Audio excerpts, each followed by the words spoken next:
Hello everyone, welcome to Students Point. This is 25th of May and today we have to discuss 8 selected questions along with some additional facts, and today you will get to know a lot many facts, so be attentive and be focused till the end. But first let us see question for the day. You have to answer this question in the comment section. The question is, which edition of the status paper on government debt has been released by Government of India recently? These are the options. Read the options carefully and then answer it. Now carrying it forward, last day one of you asked to re-explain what is debt to GDP ratio. See, this is nothing but a simple terminology which is used to denote the government's debt or liability which it has to pay back, and it is shown as a percentage to GDP. If you are not getting this term, then you can simply read it as debt as a percentage of GDP. It is shown as a percentage of GDP because if we compare the debt or liability of a government of a country with GDP, it shows the strength of that government, that whether it is able to repay back such debts or not. So any external entities will lend to a government of a country only after looking at some parameters. Out of those parameters, this debt to GDP ratio is one of the most prominent one. And though there is no any fixed criteria which limits government's debt as a percentage to GDP, however, economists are of the opinion that if the debt as a percentage of GDP does not exceed 40% for developing countries and 60% for developed countries, then it will be considered to be feasible. However, when it goes above 40% for developing countries and above 60% for developed countries, then that government's or credit of that government will be questioned by the lender. So government should always try to keep the debt as a percentage of GDP below this 40% benchmark and this 60% benchmark, depending on the status of that economy, whether it is developing or developed.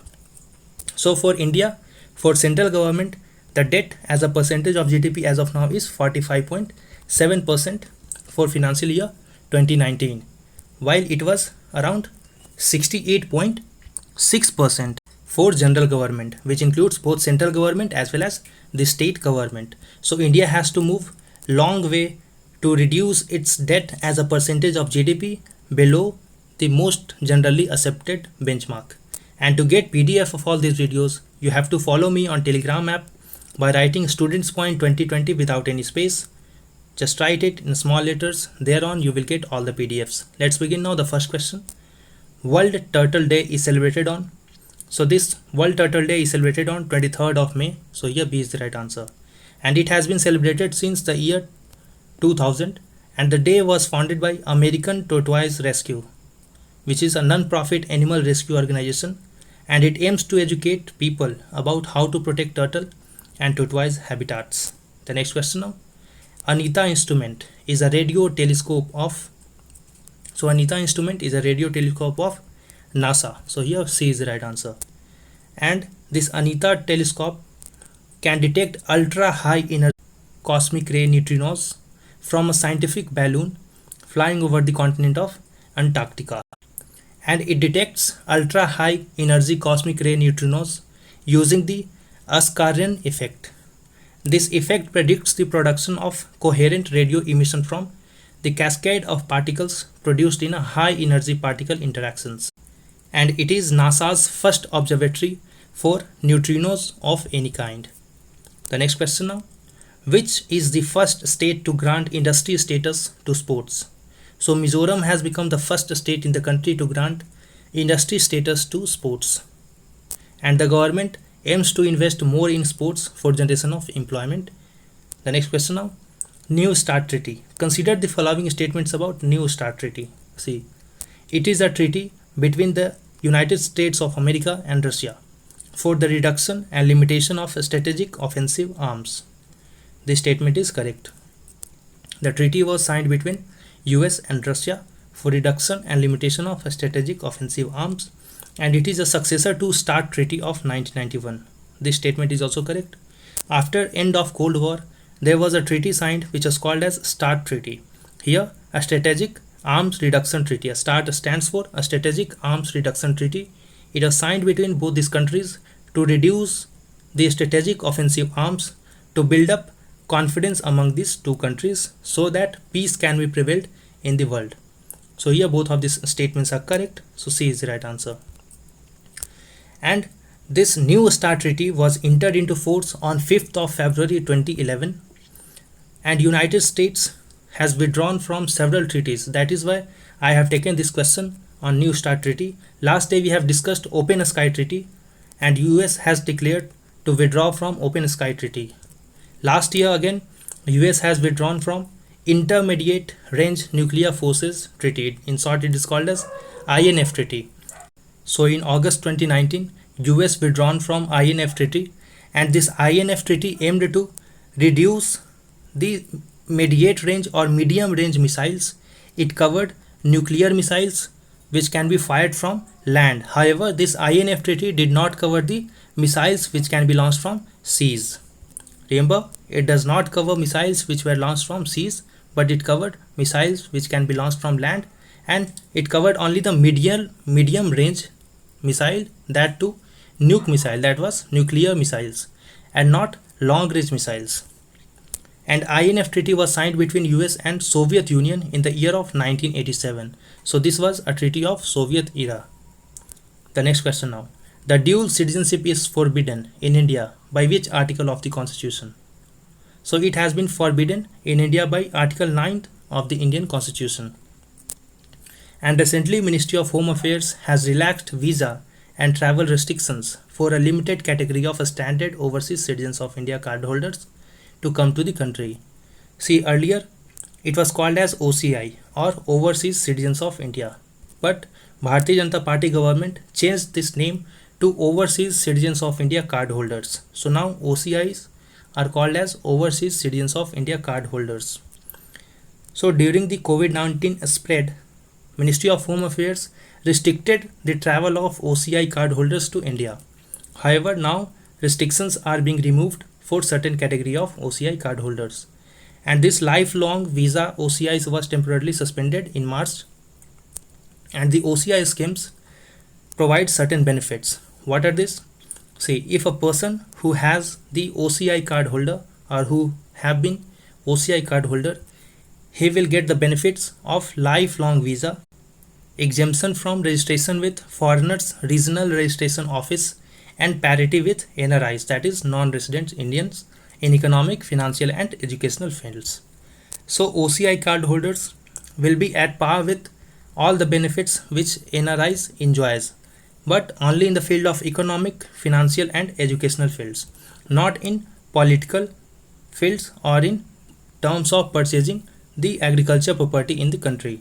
So OCI are not allowed to purchase agriculture properties like NRIs are. They are not allowed to contest elections in India, and they are not allowed at par with the citizens of India to be eligible to get employment in public offices. So Article 16 is not allowed to OCI holders or OCI card holders. Article 16 which allows us to get employment in public offices. And now the question arises that who are NRIs? That is non-residents Indian. See, NRIs are simply the citizens of India, but they are non-residents. Means they are living abroad for more than 183 days or 183 days. Either 183 or more than 183 days. They are living or residing outside India. That is why they are referred to as NRIs. But simply they are citizens of India, but they are only non-residents. And Citizenship Amendment Act 2005 provides for the grant of OCI, that is Overseas Citizens of India, for persons of Indian origin of all countries except for the Pakistan and Bangladesh, all because of historical reasons. And there is one more condition. Only those persons are eligible to get OCI card holders who are persons of Indian origin. They must not be belonging to Pakistan and Bangladesh, and their home countries must allow dual citizenship under their local laws. Suppose there is a person of Indian origin who is residing in Australia, and if the laws in Australia allows dual citizenship, then only that person is eligible to get OCI card from Indian government. I hope you understand the concept here. Let's move ahead. International Day for Biological Diversity is observed on. So it is observed on 22nd of May, and this was the previous day question. The next question now. Consider the following statements about Goniothymus cereus. It belongs to Anonaceae family of custard apple. This statement is correct. This Goniothymus cereus is a plant which belongs to Anonaceae family of custard apple, and its mature flowers are greenish yellow. Fruits have attractive golden yellow color, and cereus here refers to presence of dense silky hair on petals. So here both of the statements about this plant is correct, and here C is the right answer. And this plant looks like it. It was recently found in Western Ghat, as a team of scientists of Botanical Survey of India have reported discovery of 3 new plant species in the evergreen forest of south end of Western Ghats in Kerala and Tamil Nadu. We have seen a question related to Western Ghat, and we have discussed the details of Western Ghat in last day video, or I think day before yesterday. And these 2 more plants were Eugenia sphaerocarpa, which belongs to Myticia or rose apple family, and the third one is Mimecilon nervosum, which belongs to Melastomatacia, which is called as Kayambu or Kashavu in local parlance family. And this Eugenia sphaerocarpa looks like it, and this Mimecilon nervosum looks like this. Let's move ahead now. Consider the following statements about Botanical Survey of India. See, it is an organization responsible for survey, research and conservation of plant resources, flora and endangered species of India. This statement is correct.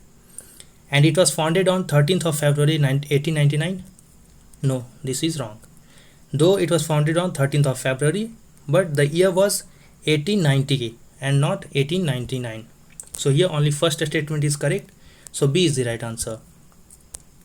And other functions of Botanical Survey of India includes collecting and maintaining the germplasm gene bank of endangered, patent and vulnerable plant species.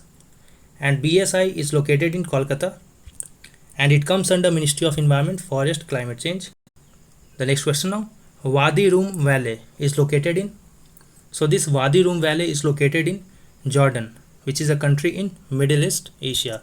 So here C is the right answer. And it is a valley cut into sandstone and granite rock. Wadi Rum is known as Valley of the Moon. Remember, Wadi Rum is known as Valley of Moon, and it is the largest wadi in Jordan.